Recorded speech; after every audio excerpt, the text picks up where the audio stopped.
రేపు అనఘాష్టమి.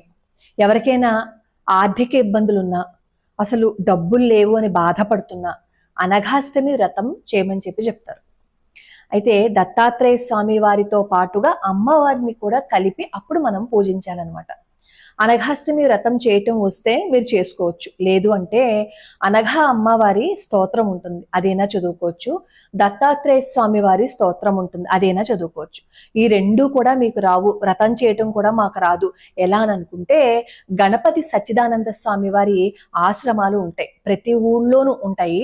అక్కడ గణపతి సచ్చిదానంద స్వామి వారు అనఘా వ్రతాన్ని చేయిస్తున్నారు. మీరు అక్కడికి వెళ్తే హాయిగా అక్కడ చేసుకోవచ్చు. మాకు ఇంకేమీ రావండి, అక్కడికి వెళ్ళలేం, ఈ స్తోత్రాలు శ్లోకాలు ఏమీ చదవలేము అని అనుకుంటే గనక నేను కింద డిస్క్రిప్షన్ లో ఒక శ్లోకం ఇస్తాను, అదైనా సరే చదువుకుని నమస్కారం పెట్టుకోండి. అమ్మవారి దయ వల్ల అప్పులన్నీ తీరిపోయే మార్గం మనకి కనిపిస్తుంది.